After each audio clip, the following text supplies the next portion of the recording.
ครับสวัสดีสบายดีเด้อพ่อแม่พี่น้องฟังลาวแล้วก็ฟังไทยเนาะบ่ได้พบพ่อกันโดนแหละพี่น้องเอ้ยจะได้กันเนาะหลายท่านเนาะคอมเมนต์หลายท่านแซดมาเด้อว่าโอ้ยบ่ได้ไปงานน้องท้องวันบ่น้องผู้วงบ่ไปเด้อพี่น้องเด้อคลิปน่ะถ่ายเพียงแต่หนึ่งนาที2 นาทีบ่ได้เอาลงไปน้ำหลังเด้อพี่น้องเด้อไปน้ำหลังไปผูกแขนน้องเพิ่นเนาะไปตอนช่วง3 โมง 4 โมงพี่น้องเอ้ย2 โมง 3 โมง 4 โมงนี่แหละไป2 3 ชั่วโมงพู้ ไปกับพบพ่อเบิร์ดพบพ่อเบิร์ดพบพ่อน้องบ่าวพามีบ่าวเท่หลายๆทีมงานของอันนั้นเพิ่นแล้วเนาะถือว่างานกะจบลงได้ดีเนาะอุดมสมบูรณ์เนาะทางบ่าวสาวกะโอ้ยิ้มแย้มแจ่มใสพี่น้องเอ้ยบาลันเบิ่งคลิปเบิ่งในคลิป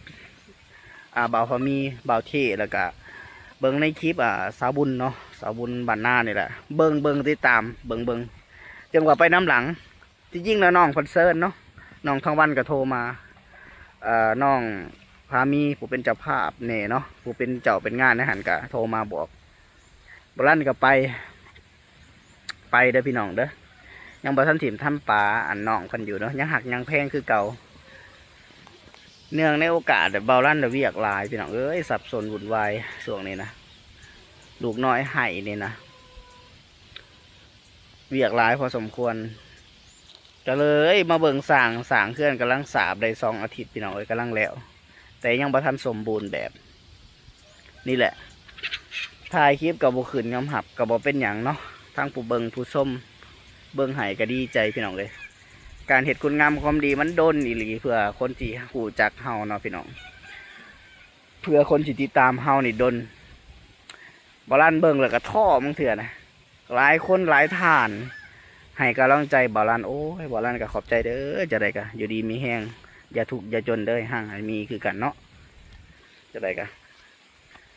ว่าสู่ไปเด้อบอลันเด้อวะอย่าท้อเด้อวะบางท่านกะ3-4 ปีจังดังเฮ็ดเจ้าเฮ็ดบ่พอปีว่าจะหายดังกับบ่คือวะแม่นความเพลินพี่น้องเอ้ยบอลันกะมื้อนี้ออกมาสวนเนาะมาแต่เวียก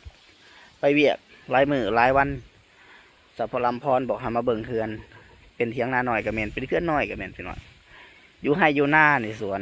ทางหลังมีแต่เดินเลี้ยงงัวเต็มเลยเป็นบอนที่ว่าพักพรยามเจ้านายมายามแขกยามคนมาพี่น้องเลยหรือว่าจะเป็นFCฝั่งไทยอยากมาพักมาพรก็ได้ยามมันเนาะคันหักแพงกันรู้จักกันบาลานซ์แจ้งตำรวจเองดอกแจ้งในบ้านเองเนาะขอแต่มาโหลดคันอยากมากับติดต่อมาได้บ่เป็นอย่างเนาะอยากมาเที่ยวลาวบ่ต้องยานเนาะบาลานยินดีต้อนรับเด้อพี่น้องเด้อว่าจะเป็นคนลาวอยู่ต่างประเทศหรือว่าเป็นคนไทยก็ดีเนาะปลอดภัย100%เนาะถ้าเจอบาลานที่แจ้งเจ้าหน้าที่เพิ่นเด้อจะได้กันอยากมาเที่ยวบ่ต้องยานเนาะบ่แม่นว่าหลายท่านก็ยานเพิ่นปรับเพิ่นยังหั่นนะแต่ว่าหลายท่านก็เคยถามคอมเมนต์บาลานว่าไปเที่ยวได้บ่วะเห็นว่าไปนอนเฮือนคนลาวแล้วเจ้าหน้าที่มาหาวะขอแต่มาเนาะเดี๋ยวร้านสิจัดให้บ่ยากดอกเขาหน้าลุงเนาะยังบ่ทันเลยแล้วพันให้คนข้างหลายพอสมควรลุงบ่ร้านมีไห้เดียวไห้ใหญ่ๆอีกประมาณ2 อาทิตย์นี่นะน่าจะได้เกี่ยวยันบ่ได้เกี่ยวน้ำพันมีแต่สิจ้างพี่น้องเลยบ่ว่างบ่ร้านกันพาพี่พาน้องพาFCมาเบิ่งต้นกล้วยต้นอันนั้นพี่น้องเอ้ยต้นผลปลูกหลายโดยเฉพาะมะคุงสุกเต็มสวนเลยอยากให้คนมากินน้ำกับวิไพมากินเนาะเทวบัดโคกนี่มีหลายให้มากินกับผมมะนี่ปลูกม่วงใหญ่พี่น้องเลยปลูกพอได้กินถ่ายอยู่ให้อยู่สวนไปก่อนเด้อ FC เอ้ยพี่น้องทั้งหลายฝั่งไทยแล้วก็ฝั่งลาวผู้ใหญ่ใจดีทุกท่านที่หับส้มคลิปบอลันอยู่เด้อจะได้กันเบิ่งไปก่อนเนาะโอ้รู้สึกว่าต้นเผากับบางอันกับใหญ่บางอันกับยังบ่ทันได้ใหญ่พี่น้องเอ้ยนี่คือต้นนี้แต่ดนเลยก็สิเข้า2 ปีแล้วนี่ยังบ่ทันได้ใหญ่ปานนี้ฮู้แล้วว่าย้อนเหตุใดย้อนต้นอันนี้แหละย้อนต้นเผาปักคุมอยู่นี่แหละ หั่นหมักถั่วพอได้กินหมักถั่วพี่น้องเอ้ยหมักถั่วเบาลั่นปลูกบ่ฮู้ว่าแม่เฒ่าหรือเบาลั่น2คนนี่แหละพอปันกันเพราะว่าเบาลั่นกับมาว่านใส่ตะกี้นะแม่เฒ่าก็เป็นคนเบิ่งหมักถั่วเนาะโอ้บ่ได้อึดบ่ได้อยากนะกินนะเต็มสวนบ่ได้อึดอันนั้นคุ้งก็เต็มมักทั่วก็หลายทุกฤดูมักเขียบก็เต็มอันเนี้ยนะหอนยามมีก็มีหลายมักเขียบกันจนบ่เบิดพี่น้องเอ้ยก็ได้กินสิเก็บเมื่อก่อนมักเช้านี่ก็เก็บเมื่อนี่ว่าซ้ำกินนี่บ่ได้อึดเห็นบ่ว่าสิบ่ได้กินเซ้ยนี่ว่าโอ้หลายพี่น้องเอ้ยโอ้ปลูกหมักนิดหน่อยเหยียบเข้าไปเลยนี่โอ้ยคันบ่กินกับแก่ได้นี่สิได้เด้หมักกระทินกับบ่อึดกินแล้วก็ตดแล้วบัดนี้พี่น้องเอ้ยซ้ำนี่พ่อบ่ซ้ำนี่อึดยังเนาะพี่น้องเนาะเป็นจะได้พี่น้องเห็นเลยกะซื่นอกซื่นใจอยู่บ่เห็นเลยกะเป็นจะได้เบิ่งให้เบิ่งที่ให้ที่หน้าเนาะโอ้ยนี่เต็มอันยะอยู่หลายเครื่องปลูกของพัง3-4กินโดยเฉพาะหมากเป็นหมากไงหมากนาหากย่างมาทันแต่ทางเนาะเปลี่ยนกันปลูกคุณนะตัวนี้จนกกสิหักโอ้ยจุยพี่น้องเอ้ยเกือบรุดขอโทษจนสิหักเลยโอ้ยเนาะโอ้ยอยู่บ่เนี่ยเห็นบ่กกอันนี้ก็เก็บใบมันไปต้มกินลวกกินเพื่อสุขภาพนี่หมากอันนี้มันนี่เอาไปลวกกินแซ่บจนเหี่ยวจนแห้งถิ่มมุ้ยไฟมาเก็บย้อนว่ากินตลอดพี่น้องเอ้ยกกดูไม่ดูอยู่บ้านอยู่หน้าปลูกขันงัวบอกกินนี่ให้ใหญ่กว่านี้แล้วนี่ใหญ่ไว้อยู่เด้อนี่ปีเดียวนี่ขันงัวบอกกินบ่จองโอ้เสียบอกว่างัวจองงัวยังลงไม้เลี้ยงน้องก็เต็ม3-4กินน้ำแรงต้นม่วงก็เริ่มสิเป็นหมากเลยต้นม่วง3ฤดูกินบ่เบิดจกบ่ลงลายอีหลีพี่น้องเลยก็ได้กินอยู่ต้นพร้าวต้นนี้บ่งามเด้บัดทางกลางพอสูงใหญ่บ่เลยทางฝั่งนั้นจังได้อันนี้ก็เป็นสิต้นดูโอ้ใหญ่บ่ได้ต้นดูนี่นะแพงเลยพี่น้องเอ้ย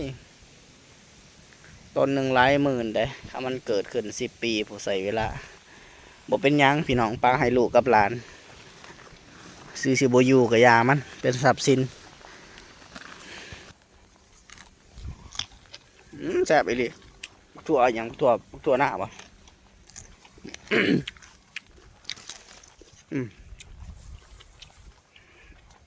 ปลาน้องสากับบึ้ดปล่อยปีนี้20 ถุงปลาเก่าก็มีพี่น้องเอ้ยก็ได้กินหมักพริกกับบึ้ดพริกเป็น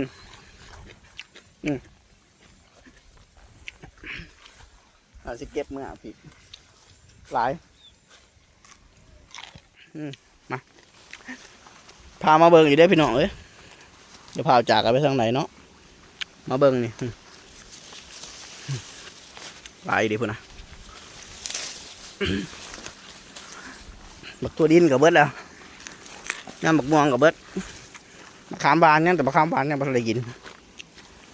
กกอยู่เทิงยังไม่ได้ไปกึ่นเอา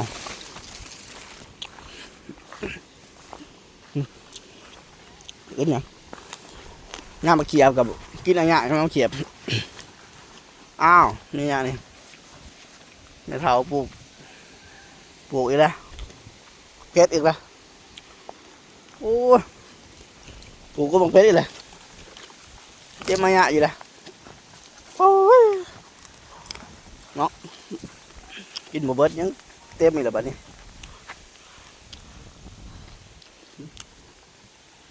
ไม่เท่าดูเบอร์หนึ่ง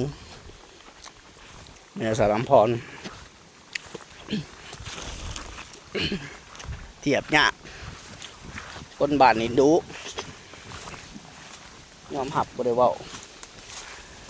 น้ำน้องสาเต็มมายะอยู่พี่น้องเอ้ยสิเกลือเป็ดมีเป็ดตัวหนึ่งผู้ใดสิมาหลักก็มาหลักเด้อเบิ่งคลิปหัวอาหาร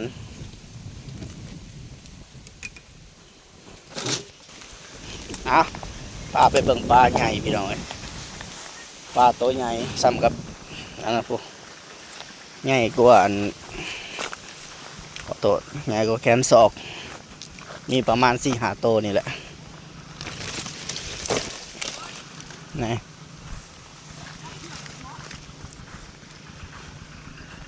โอ้ยงูหลายใช่เกลือเป็ดเอาไว้อีนี่มันอยากจะมากินเองมัน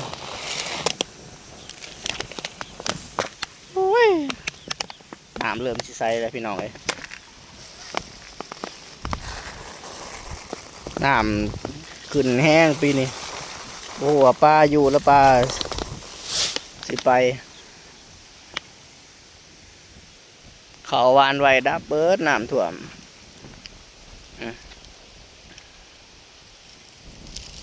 จะเป็นเย็นเด้พี่น้องเอ้ยเย็นแห้งเนี่ยวะบ่ได้เอาหัวอาหารมาเกลือซ้ำผลปีนี้ผลงามผลดีแห้งพี่น้องเอ้ยตกแท้ตกว่าโอ้จะมันดีแห้งผลตกตลอดเลยจนหับบ่อยากไหวเกินไปพี่น้องเอ้ยผลกะดีโพดตกจนหอดเดือน12แล้วหรือว่าเดือน11สากลพี่น้องตอนนี้เขานำทำปลากันยังเก็บบ่เบิดก็สิว่าจังใด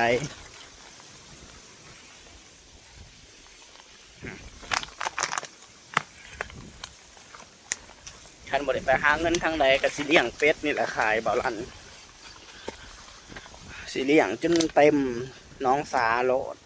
จัก100-200 ตัวแล้วก็เลี้ยงไก่ตีเป็นเศรษฐกิจพอเพียงเห็นบ่ในหลวงไทยเพิ่นสอนคนไทยเนาะเพิ่นสอนให้เลี้ยงเป็ดเลี้ยงไก่เศรษฐกิจตามบ้านตามเฮือนเนาะพี่น้องเนาะ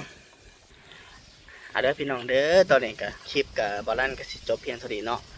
จังไดก็อย่าลืมฝากกดไลค์กดแชร์พี่น้องเอ้ยแล้วก็กดติดตามเนาะเป็นเพื่อนใหม่หรือว่าเป็นFC ใหม่หรือว่าจะเป็น DC เก่าเนาะของสารพรหรือบอลลันเนาะก็ฝากพ่อแม่พี่น้องเด้อจะได้ก็